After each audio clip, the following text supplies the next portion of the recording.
America joint chief of স্টাফের মতো ভারতে সেটা সিডিএস বলে। অনিল চৌহান জেনারেল এটার চিফ এখন। তিনি সম্প্রতি একটা ইন্টারভিউতে এই অঞ্চলে চায়নার প্রভাব, চায়নার সাথে বাংলাদেশ পাকিস্তানের সম্পর্ক, এগুলো ভারতের জন্য কতটা উদ্বেগের সেসব নিয়ে আলাপ করেছেন। সেটা নিয়ে কথা বলতে চাই। তার আগে এখানে একটা ইন্টারেস্টিং প্রশ্ন তাকে করা হয়েছিল, সেটা হলো এই যে ভারত পাকিস্তান সংঘর্ষ হলো তাতে চীনের প্রভাব কী ছিল। তিনি সরাসরি কোনো প্রভাব ছিল বলে স্বীকার করেননি, কিন্তু এটা ইন্টারেস্টিং কথা বলেছেন যেটা আমরা তখন থেকে আলাপ করছি, যে এই যুদ্ধে বা এই সংঘর্ষে চায়না আসলে তার সামরিক অস্ত্র, তার বিভিন্ন রকম অস্ত্রর একটা পরীক্ষাগারে পরিণত করেছে। একটা জিনিস বলা হয় সবসময়, একটা যুদ্ধ ছাড়া জেনুইনলি যে কোনো মিলিটারি হার্ডওয়্যারের আসলে পরীক্ষা হয় না। কতগুলো নানান রকম সিচুয়েশন তৈরি করে যে অস্ত্রই হোক না কেন, সেটা ফাইটার হোক, সেটা গ্রাউন্ড ফোর্সের কোনো অস্ত্র হোক, সেটা আসলে কোনো মিসাইল হোক, সেটা আসলে একটা এক্স্যাক্ট যুদ্ধ ছাড়া, রিয়ালি চ্যালেঞ্জড হওয়া ছাড়া হয় না। সুতরাং এটা ট্রু, দেশগুলো বা অস্ত্র উৎপাদকরা বসে থাকে যে রিয়াল কমব্যাট সিচুয়েশনে সেই অস্ত্র কীভাবে কাজ করে, কতটা এফেক্টিভ সেটা দেখার জন্য। সো এই সংঘর্ষ সেটাই কাজ করেছে। এটা শুধু তা না, ইভেন দেশের জেনুইনলি যদি কেউ চায় তাদের সেনাবাহিনী কমব্যাট রেডি হয়ে উঠুক, সেটা আসলে জেনুইন যুদ্ধ ছাড়া হয় না। তো উনি এখানে বলার চেষ্টা করছেন চায়না এটা করেছে এবং পাকিস্তানের মিলিটারি হার্ডওয়্যারের 80%-এর বেশি চায়নার সাপ্লাই করা, এবং রাইটলি চায়না এটা করেছে। এবং আমার কাছে মনে হয় এই কারণেই ভারত ভবিষ্যতে এই ব্যাপারে সতর্ক থাকবে। আমরা জে-10-এর সাকসেসের কথা দেখেছি, যে মিরাজ তো না, ইনফ্যাক্ট রাফালকে ডাউন করেছে। 4.5 জেনারেশনের অনেক কথাবার্তা এসব নিয়ে হয়েছে, আজকে আর এটা নিয়ে বলছি না। সো ভারত ভবিষ্যতে এটা মাথায় রাখতে হবে যে চায়না আসলে প্রতিটা সুযোগ লুফে নেবে, প্রয়োজনে পাকিস্তানকে সে আরও প্রিভিলেজ দিয়ে হার্ডওয়্যার দেবে, তার ইন্টেলিজেন্স দেবে, দিয়ে ভারতকে কুপকাত করার সাথে সাথে তার অস্ত্রের সে পরীক্ষা করবে। সো ভারতের জন্য সামনে বড় ঝামেলা অপেক্ষা করছে, কোনো সন্দেহ নেই। কিন্তু এখানে এবার যে বিষয় নিয়ে আলোচনা করতে চাইছিলাম, সেখানে তিনি এরকম বলছেন। জেনারেল চৌহান বলেন, ভারত মহাসাগরীয় অঞ্চলের দেশগুলোর অর্থনৈতিক সংকট বহিরাগত শক্তির প্রভাব বিস্তারের সুযোগ করে দিচ্ছে। ঋণ কূটনীতির সাহায্যে প্রভাব বিস্তারের মধ্য দিয়ে তারা ভারতের জন্য বিপজ্জনক হয়ে উঠছে। পাশাপাশি ঘন ঘন সরকার পরিবর্তন এবং সেই সঙ্গে তাদের আদর্শচ্যুতি ভারতের জন্য চ্যালেঞ্জ হয়ে উঠেছে। তিনি বলেন, এই প্রবণতা ভারতের জন্য বড় এক সমস্যা। সম্প্রতি চীনের কর্মকর্তারা সে দেশে পাকিস্তান ও বাংলাদেশের কর্মকর্তাদের সঙ্গে এক সম্মেলনে মিলিত হয়েছিলেন। তিনটি দেশে নিজেদের স্বার্থে একে অন্যের কাছাকাছি আসছে। আমি এটা নিয়ে একটু কথা বলবো। এই নৈকট্য ভারতের স্থিতিশীলতা ও নিরাপত্তার উপরে প্রভাব ফেলতে পারে বলে তার ধারণা। চীন ও পাকিস্তানের ঘনিষ্ঠতা বহু পুরনো। বাংলাদেশের রাজনৈতিক পালাবদল, ক্ষমতাচ্যুত প্রধানমন্ত্রী শেখ হাসিনার দেশ ত্যাগ এবং তার ভারতে আশ্রয় লাভ ভারত বাংলাদেশ সম্পর্কে নেতিবাচক প্রভাব ফেলেছে। এই পরিস্থিতিতে চীন পাকিস্তান বাংলাদেশের কাছাকাছি আসা জেনারেল চৌহানকে সন্দিহান করে তুলেছে। তিনি মনে করেন এই তিন দেশের ঘনিষ্ঠতা ভারতের চিন্তা বাড়াতে পারে, স্থিতিশীলতার পক্ষে বিপজ্জনক হতে পারে।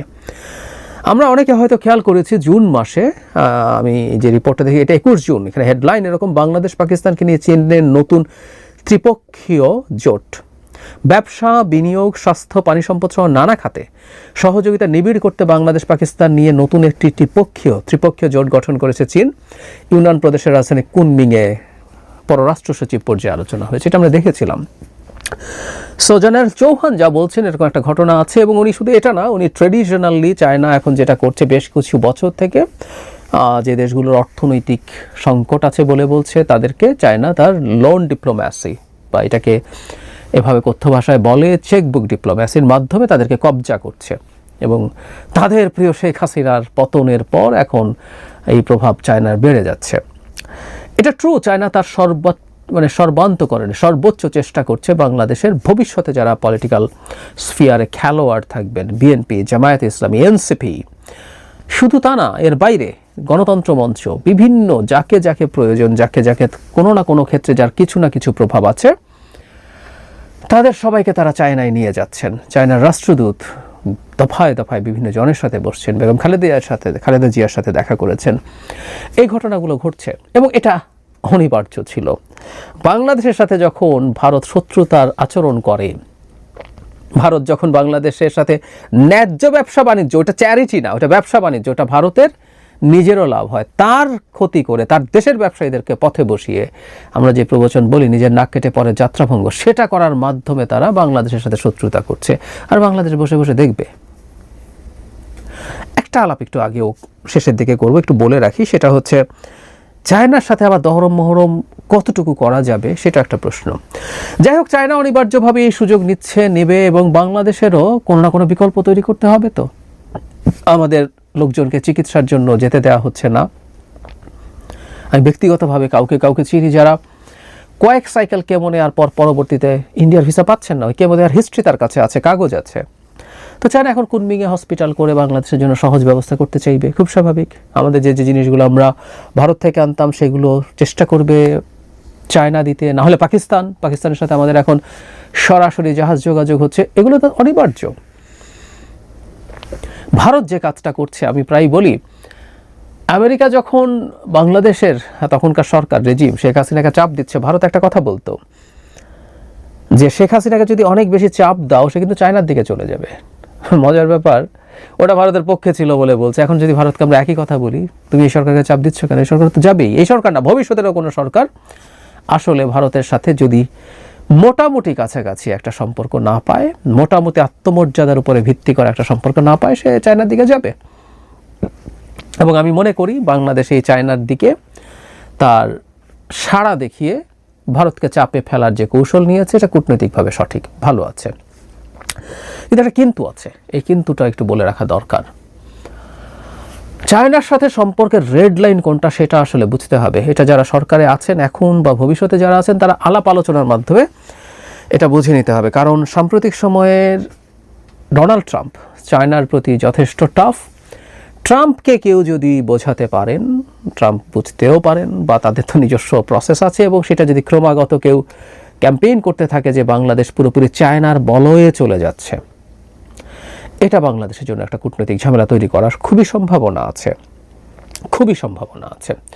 আমরা স্মরণ করব কিছুদিন আগে আমাদের প্রধান উপদেষ্টা মার্কিন পররাষ্ট্রমন্ত্রী মার্কো রুবিওর সাথে যখন কথা বলেছিলেন, সেখানে কিন্তু ইন্দো প্যাসিফিক স্ট্র্যাটেজির কথা স্মরণ করিয়ে দিয়েছিলেন রুবিও। তার মানে ট্রাম্পের সরকার, এই কথাটা আমরা অনেক দিন থেকে আলাপ করছিলাম যে বাইডেনের মতো করে ইন্দো প্যাসিফিক স্ট্র্যাটেজি ট্রাম্প বলবৎ রাখবেন কিনা, কিন্তু আমরা সেদিন দেখলাম যে তারাও এই ব্যাপারটায় আছে। অন্তত চায়না কন্টেইনমেন্টের ক্ষেত্রে ট্রাম্প মোটামুটি বাইডেনের একই নীতিতে হয়তো থাকবেন। সুতরাং বাংলাদেশ যদি অনেক বেশি অ্যালাইন্ড হয় চায়নার সাথে, চায়নার যদি অনেক বেশি ফুটপ্রিন্ট বাড়তে থাকে বাংলাদেশে, এটা ভারত যেমন শঙ্কা বোধ করছে, ভারত কিন্তু এই শঙ্কাটাকে বিভিন্ন জায়গায় নিয়ে যেতে পারবে। এটা আমেরিকার কাছে অন্তত কোনোভাবে ভালো লাগবে না। বা তারা নিজের জায়গা থেকে এসে যদি দেখে বাংলাদেশ চায়নার ক্ষেত্রে ফুটপ্রিন্ট বাড়ানোর ক্ষেত্রে একটা রেড লাইন ক্রস করছে, কোনো না কোনো ধরনের কোয়ার্সিভ স্টেপ আসতে পারে। সুতরাং বাংলাদেশে এই একটা জায়গায় সতর্ক থাকতে হবে, এখানে একটা ইকুইলিব্রিয়াম মেনটেন করার ব্যাপার আছে। তবে নীতিগতভাবে আমি খুবই বিশ্বাস করি সরকার যা করছে, যেভাবে করছে, চায়নার সাথে অ্যালাইনমেন্ট বাড়ানো, এটা ভবিষ্যৎ সরকারেরও ভারত যতদিন অন্তত আমাদের সাথে ঠিকঠাক না হয় সেই কাজটা করে যেতে হবে। নীতিগতভাবে আমি চায়নার সাথে খুব ভালো সম্পর্ক নীতিগতভাবে আসলে খুব সমর্থন করি না। আমি একজন উদার গণতন্ত্র বিশ্বাসী মানুষ, সুতরাং চায়নার মতো এরকম একটা অথরিটারিয়ান রেজিম, যারা পৃথিবীর অন্যান্য দেশেও অথরিটারিয়ানিজমের চাষ করার চেষ্টা করে, গণতান্ত্রিকভাবে নির্বাচিত সরকারগুলোকেও সে চেষ্টা করে প্রভাবিত করে অথরিটারিয়ান করে তুলতে। আমাদের এই অঞ্চলে এই চমৎকার উদাহরণ আছে, দুই রাজাপাকসে ভাই মহেন্দ্রা এবং গোতাবায়া ভালো নির্বাচনে জনভোট নিয়ে জনগণের ভোট নিয়ে জিতে এসছেন, কিন্তু তাদের মধ্যে মারাত্মক অথরিটারিয়ান চরিত্র ছিল, এবং সেই চরিত্র থাকার কারণ আছে।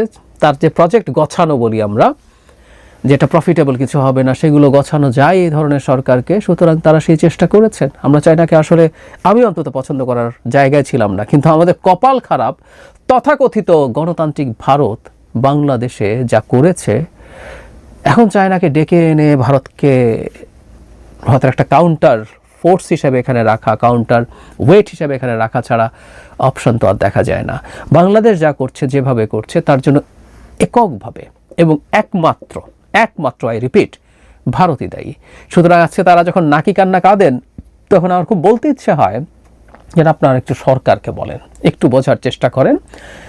এদের বোঝা তারপর হবে বলে মনে হয় না। তারপর আমরা হয়তো শেষবার এই অর্থে যে তারা বলছেন বাংলাদেশের গণতান্ত্রিক সরকারের সাথে তারা একটা ওয়ার্কিং রিলেশনস তৈরি করতে চান, আমরা সেটা দেখব তারা আদতে কতটুকু আন্তরিক এবং বাংলাদেশকে স্বাধীন সার্বভৌম দেশ হিসেবে বিবেচনা করে সম্পর্ক তৈরি করতে চাইছেন, নাকি শেখ হাসিনা বা তার কাছাকাছি কিছু একটা করতে চাইছেন, তার উপরে ডিপেন্ড করবে। সো এটা দেখার পর আমরা সেই সিদ্ধান্ত